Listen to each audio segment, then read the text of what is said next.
Shabbat Shalom and Mazel Tov again to Ruby, to your entire family. Your Holy Blossom community is very much strengthened today because of you. This year, we could read the opening line of Parshat Vayetze and feel as though we are being taunted in a way. As Ruby just taught us, Vayetze means he went out, referring to Jacob, as it says that he left Beersheba and set out for Haran. It sounds innocent enough. Jacob, our patriarch, is going on a trip. But it turns out that the journey he is on is so filled with uncertainty and danger and fear that our forefather Jacob is quite panicked. You might look at the beginning of this story and say, wouldn't it be nice if we were commanded to go out? We who have been told precisely the opposite are yearning for the ability to take a trip, start a journey, to go out. The danger we face in our day demands us to deal with uncertainty and fear by hunkering down and staying in. However, Jacob has no choice. He is escaping. Jacob is escaping his brother's wrath, who is furious that his blessings and birthright have been taken away from him. Jacob must go out because of the potential that he could, in fact, be murdered if he does not. What we have in common with Jacob here is that in both instances there is an intense feeling of vulnerability. Commenting on this parsha, Rabbi Rick Jacobs, the president of the Union for Reform Judaism, who we will be giving welcoming remarks tomorrow at the annual general meeting, writes that, amazingly, in this biblical narrative, God senses the fear that is being experienced so intensely. When Jacob lies down to rest, and it is just in the middle of nowhere, he can't find a safe place, so he just lays down and takes a rock and puts it under his head. He falls asleep, and in the course of that dream, you have this amazing reassurance from God. So what does God say? God says, V'hinei anochi imach. God says, remember, I am with you. You are on this journey, and I am with you on this journey. It recalls the psalm that so many of us turn to at times of loss and death. Psalm 23, Adonai is my shepherd, where we have that so powerful phrase, Ki ata imadi, where we walking through the valley of the shadow of death and loss. But we do not feel alone because God is with us. For many of us, this is a moment in history when we are really having trouble feeling God with us on this journey. In this moment when COVID numbers are climbing and the temperature is dropping, many of us are canceling another round of planned travel. We cannot rely on the same childcare or healthcare systems as we once did, and so much more. We are rightfully asking, even if I could feel connected to God, is the knowledge that God is with us enough? Does it take away the danger? Does it take away the feeling of vulnerability? That answer varies greatly from person to person. And one of the reasons for this range of comfort is because building a relationship with God takes work.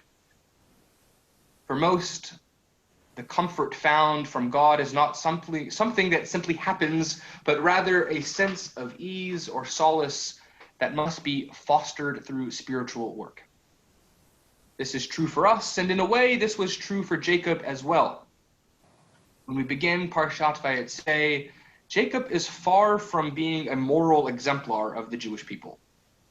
He has just fled his family's home after taking advantage of his elderly father with his mother's help, taking advantage of Isaac's blindness and scamming his older brother Esau out of his birthright. Up until this point, Jacob has not been a very honorable man.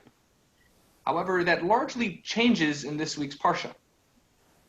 Upon reaching the camp of his uncle Laban, Jacob sees his cousin Rachel and falls madly in love with her the second their eyes meet. And of course, we got the complication of this from Ruby's very well thought out and your Devar, which just expressed wisdom beyond your ears. We see that while Rachel is watering her family's flocks, Jacob takes the heavy stone that is covering the well and moves it so that she can retrieve water. When Jacob tells his uncle that he wants to marry Rachel, Laban tells Jacob that in order to have her hand, he must toil under his employ for 7 years. And we know how this story goes. Laban turns out to be far more cunning than Jacob, putting his older daughter Leah in Rachel's stead on her wedding night. Jacob is then forced to work yet another 7 years for Rachel. In this instance, Jacob cannot bargain, negotiate, or trick his way out of anything. For the woman that he loves, he must engage in back-breaking labor for a grand total of 14 strenuous years. So let's pretend for a moment that this narrative is not hugely problematic on a number of other levels, and simply ask the question, how do Jacob's exertions cause him to grow as an individual? For this is far from the end of Jacob's physical labors. In next week's Parsha Vayishlach, Jacob wrestles with an angel for hours and is severely injured in the course of their struggle. And as we just learned from Rabbi Spolansky, he is quite literally grounding himself into the earth to serve as a ladder between the high places and the low. The end of Jacob's 14-year servitude, he is a far cry from the quiet homebody who was using trickery and dishonesty and deception to get his way. Jacob is now strong, not only physically, but morally and mentally tough as well. Both his body and soul are conditioned and experienced. Working his father-in-law's fields has transformed Jacob into the patriarch that he was meant to be. Living our lives as Jews, we are influenced by a number of crucial midot, values. As Reform Jews, we tend to focus on the midot of chesed and din, loving kindness and justice, just to name a few. As we read this week's Parsha, perhaps it is important now to think about the midot of avodah, melacha, and yigiyah, service, labor, and toil. As physically uncomfortable and as difficult as these concepts sound, our history cherishes work and labor. We read at the beginning of the Torah, when God finished creating the world, that God took the man and put him in the Garden of Eden to work it and to keep it. And from our rabbinic tradition, we learned that Rabbi Judah Bar Elai declared, "Great is labor, for it confers honor on the laborer." And again, in Pirkei Avot, we read, "Who is the rich one? He who is happy with his lot, as it says, when you eat from the work of your hands, you will be happy and it will be well with you." And we could jump forward a few centuries and look to David Ben-Gurion, the first prime minister of the state of Israel, who proudly told the world, "We do not consider manual work as a curse or a bitter necessity, not even as a means of making a living. We consider it, work, as a high human function, as the basis of humanity, the most dignified thing in life of the human being, and which ought to be free, creative. Humanity ought to be proud of it." It would seem that work is an essential measure of the human experience. From the first human beings that walk the earth all the way through the chain of existence down to you and me, how we exert our energy holds deep meaning. David Ben-Gurion's words are closely related to a well-known quote of former U.S. President Theodore Roosevelt, who said, "Far and away, the best prize life offers is the chance to work hard at work worth doing." Repeat that one again. Far and away, the best prize life offers, the chance to work hard at work worth doing. I have been absolutely captivated by this idea and feel incredibly lucky to know this truth in my life. The work of serving the Holy Blossom community, together with passionate and talented colleagues and professionals, is absolutely one of life's most rewarding gifts. During the pandemic, the work has been challenging, and yes, it has been exhausting at times. And at the very same time, the toil is so fulfilling and so elevating. I imagine that so many in our community feel similarly about their work. The doctors, nurses, and healthcare professionals in our community, you are working so hard, and how worthy your cause.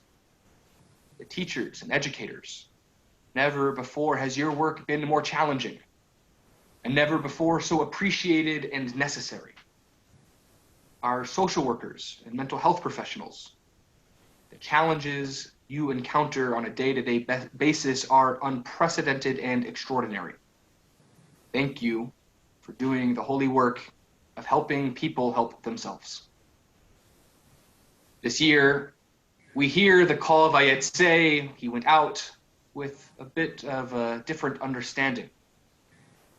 If working hard at work worth doing is an award in and of itself, how much more so rewarding would it be if that work worth doing was aimed at bettering ourselves? Jacob was called upon to go out and to toil, to build character and wealth. And we can heed the call of going out, not by going out of our homes, but rather by turning inward, by dedicating real time and energy to the work of spiritual preparation and spiritual healing. May our work bring peace of mind and strength of spirit.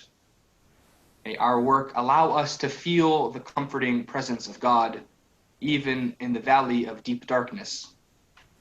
May we strengthen our souls with the hard work of nurturing ourselves, for it is very much work worth doing. Ken Yehi Ratzon, may we reap in all of these spiritual rewards. And we wish you all Shabbat Shalom.